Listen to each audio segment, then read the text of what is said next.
Apa kata Nabi SAW?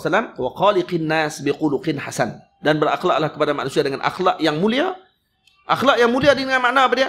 Kenapa Nabi suruh baik dengan akhlak yang baik? Kata Nabi SAW. Kenapa Nabi tak kata wa khaliqin nas biquluqin azim? Kata Al-Imam Al-Habib Ali Al-Habshi rahimahullahu ta'ala wa radiyallahu anhu, sahib Simtud Durar, sahib kepada Simtud Durar. Al-Imam Ali Al-Habshi mengatakan apa? Habib Ali Al-Habshi kata, kenapa Nabi tak sebut wa khaliqin nas biquluqin azim, tapi Nabi sebut wa khaliqin nas biquluqin hasan? Kerana Nabi rahmat kepada kita. Karena kalau Nabi sebut wa khaliqin nas biquluqin azim, maka kita tak akan mampu melaksanakan hadis ni sampai bila-bila. Karena khuluqin azim hanya milik Nabi kita Muhammad sallallahu alaihi wasallam. Karena Allah Taala sebut dalam Quran, wa innaka la'ala khuluqin azim. Sungguhnya kamu ya Rasulullah ala khuluqin azim. Kata ulama, kenapa Nabi sebut, Allah Taala sebut wa innaka la'ala khuluqin azim? Kenapa digunakan ala? Ala dimaksudkan sini at-taba', maksudnya. Sesungguhnya wahai Muhammad, wahai Rasulullah, kamu itu telah dijadikan oleh Allah di alam dulu lagi, alam roh dulu lagi, telah dicatat ataupun ditabak ataupun dicok kepada kamu dengan akhlak yang agung. Bukan kamu keluar tu kamu nak berlakon untuk buat akhlak yang agung. Tak, kamu telah dicok dengan akhlak tersebut. Kamu telah diberikan anugerah dengan akhlak tersebut. Waktu Nabi kata kepada kita, khaliqin nas bi khuluqin hasan.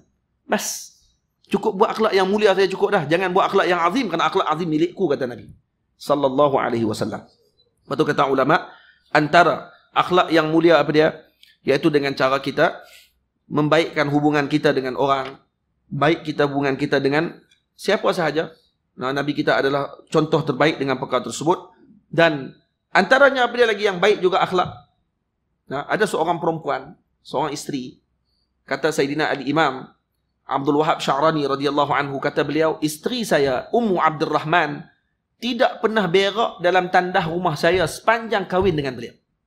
Kenapa dia tak pernah berak dalam rumah dia? Tak pernah berak dalam tanah rumah. Kerana malu dengan suami dia. Kerana malu dengan suami dia. Masya Allah. Ada orang kan boleh, ada orang malu kan dengan suami dia? Tak malu dengan suami dia. Takut terbau benda tak elok dalam rumah tersebut. Suami dia bau benda tak elok pada dia. Tak pernah berak dalam rumah. Kata dia, sepanjang saya bersama dengan dia dalam rumah, sejak mula kahwin sampai sekarang, saya tak pernah dia tengok dia buang air dalam tandas di rumah saya. Ini Sayyidina isteri kepada Al-Imam Abdul Wahab Sya'rani radhiyallahu anhu. Tambah lagi nak kentut, tobat dah lah. Kita nak awal kahwin, wangi semua lah. Pas kahwin, perut. Duduk depan bini, kentut. Bini pun duduk depan laki, tak malu lah. Dia kentut ni 4 kali lah. Laki buh sekali, dia buh 4 kali. Pupuk. Lawan, machine gun. Nah, tak tahu malu dah. Khul muru'ah. Kurang muru'ah pada waktu tersebut. Tengok isteri orang-orang dahulu dia. Bukan zakat. Berak dalam rumah pun tak. Macam mana tuan-tuan? Boleh bayang ada orang macam tu dalam dunia? Ya, ada. Kita baca dalam kitab para ulama, ada. Orang-orang yang sikap dia macam tu sekali. Punya malu dia dengan dengan suami dia. Dan kata ulama juga antara baiknya akhlak, iaitu seorang suami menanggung keburukan isterinya kepada diri dia. Maka dia juga baik akhlak. Tanggung. Al-Imam Syaqiq Al-Balqi rahimahullah diceritakan mempunyai isteri yang buruk akhlak. Syaqiq Al-Balqi wali Allah Ta'ala. Isteri dia buruk akhlak. Dia ada bini seorang yang tak elok. Dan ada orang bagi cadangan kepada dia, ceraikan saja kerana dia buruk akhlak dia. Kamu wali. Kamu orang soleh. Kamu kahwin dengan orang yang tak baik. Kata beliau, in kanat sayyi'atal khuluq fa ana hasanul khuluq. Kalau dia buruk akhlak, saya baik akhlak. Nah, walau faraghtuha sirtu mislaha. Kalau saya pisah dengan dia, saya sama dengan dia. Saya buruk akhlak, dia pun buruk akhlak. Dia lebih baik, jangan dia buruk akhlak, jangan saya pun buruk juga. Saya kena baik. Dan kalau saya ceraikan dia, kata Imam Syaqiq Al-Balqi, saya bimbang, takut dia akan dapat kepada orang lain, dan kemudian dia akan buat dosa kepada orang lain. Lebih baiklah dia buat dosa kat saya cukup dah. Saya ampunkan dia. Kemungkinan kalau duduk kat orang lain, orang tak ampun dosa dia, macam mana? Lebih baik dia duduk dekat saya. Pokoknya saya sabar dengan dia. Faham tuan-tuan? Ada seorang Habib, ada seorang Syekh nama Abdul Rahman, kalau tak silap saya, di Hadramut. Yang orang ni terkenal dia ni dengan isteri dia yang memang dia ni orang yang penyabar dengan isteri dia. Sabar sungguh dia dengan bini dia. Bini dia cukup ganah dengan dia. Dan kata ulama, dia jadi wali sebabkan bini dia. Disebabkan sabar dengan bini dia. Satu hari dia tak tahan dah dengan bini dia, duduk marah dia apa semua kali, duduk kata macam-macam. Tapi dia sabar. Tapi hari itu dia tak tahan.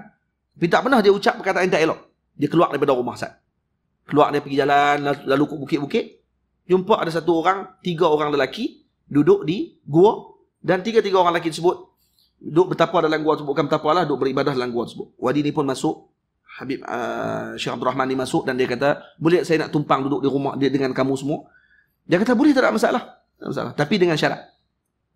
Syarat dia, kamu kena buat macam kami buat. Dia buat macam mana dia kata? Kami tiap-tiap kali waktu makan, masing-masing akan berdoa kepada Allah Ta'ala. Jadi ni waktu siang, waktu pagi, waktu petang, waktu malam. 3 orang, makan 3 kali. Dia berdoa ya, turun makanan daripada langit. Dia punya zakatnya. Hak yang makanan subuh, dia akan angkat tangan. Ya Allah, turunkanlah makanan kepada kami. Turun makanan daripada langit. Masya Allah. Ini karamat 3 orang ni. Kemudian, Syekh Abdul Rahman ni pun tanya, kamu doa apa dia? Kamu baca doa apa, boleh tak ajak saya? Doa apa yang kamu baca tadi? Dia kata, kami baca doa, Ya Allah, bagilah kami kesabaran, Ya Allah, seperti mana diberikan kepada Abdul Rahman. Dia pun tak kenal hak duduk ada tepi ni dia tu lah. Hak mai duduk dengan mereka tu. Mereka duduk doa guna nama dia.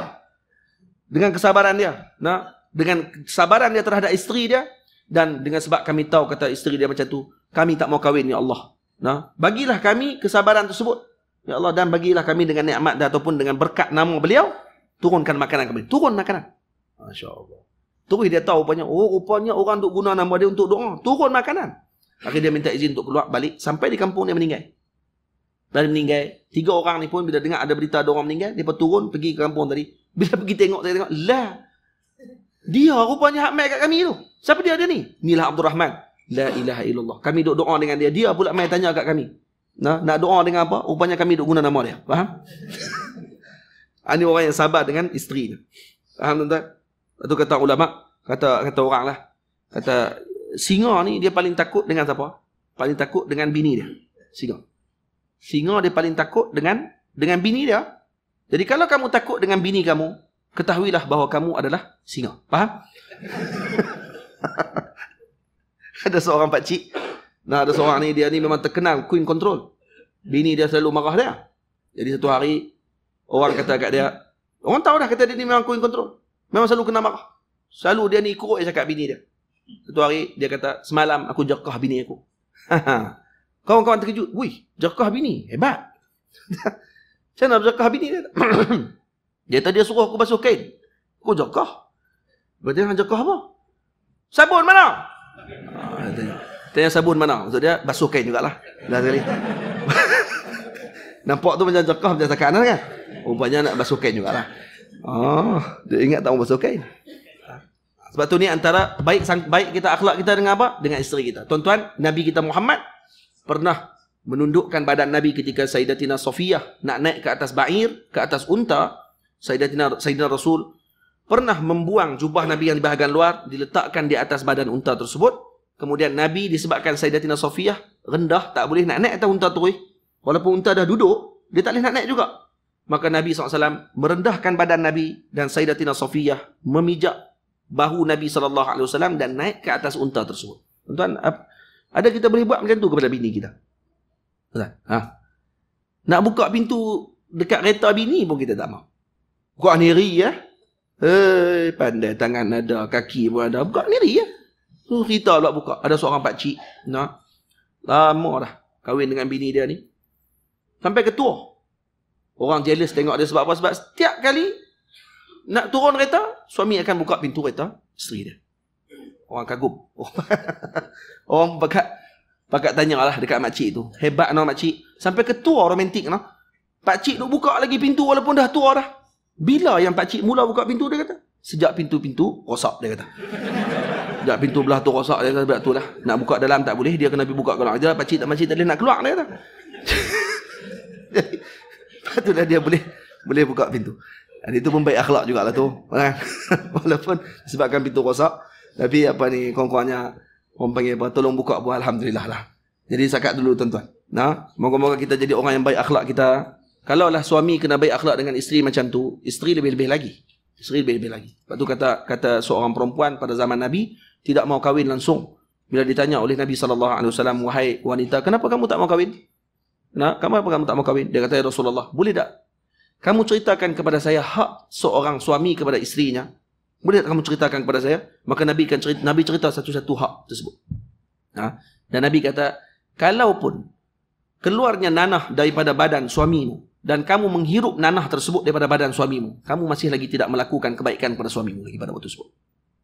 Nanah keluar daripada badan suami. Nanah, tuan-tuan. Dan dihirup oleh isteri tadi kerana kasih dengan suami. Pun sebenarnya kata Nabi, masih lagi dia tidak melakukan kebaikan lagi kepada suaminya yang sepatutnya.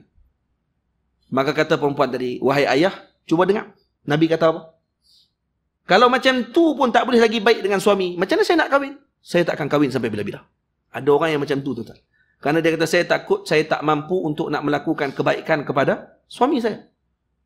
Saya tak akan mampu nak buat baik sampai tahap macam tu. Lepas tu kalau tuan-tuan tahu, hak isteri kepada suami besar. Hak suami kepada isteri juga besar. Jadi, orang yang baik adalah orang yang mengikuti Nabi kita Muhammad sallallahu alaihi wasallam pada panduan Nabi, pada apa yang diucapkan oleh baginda Rasul sallallahu alaihi wasallam, dan moga-moga Allah Taala jadikan kita di kalangan orang-orang yang mencintai Nabi kita Muhammad dan para sahabat Nabi ridwanullah alaihim ajma'in, dan moga-moga kita mengikuti jalan Nabi kita Muhammad sallallahu alaihi wasallam. Saya mohon ampun, mohon maaf panjang ucapan saya hari ini. Kerana baca hadis itu panjang sangat.